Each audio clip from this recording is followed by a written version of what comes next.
Welcome to The Last Breakfast. Please enjoy the video. In this video, I will explain how to make a WordPress website backup. Protecting your website is crucial, and regular backups are your best defense against unforeseen problems. Imagine losing all your hard work due to a technical glitch or a security incident. Backups provide a safety net, allowing you to quickly restore your site to a previous, functional state. This ensures your online presence remains stable and your content is always secure, giving you complete peace of mind. When it comes to backing up your WordPress site, you have a few excellent options.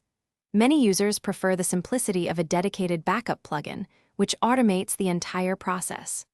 Alternatively, you can perform manual backups by accessing your hosting control panel, like cPanel, or using an FTP client to download your site's files.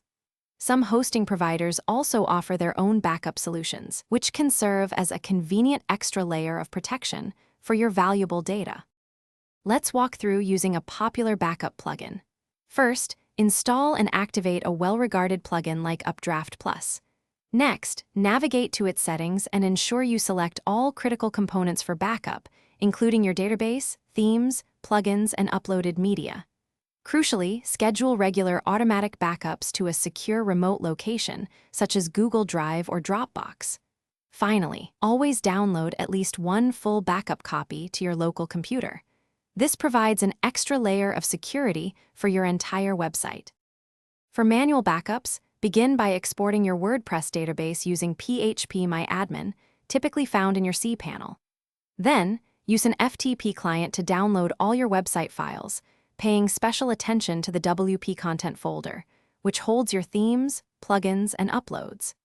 A key best practice is to store at least 3 copies of your backups in different secure locations, like cloud storage and an external hard drive. Remember to periodically test restoring a backup to ensure it works perfectly when you need it most.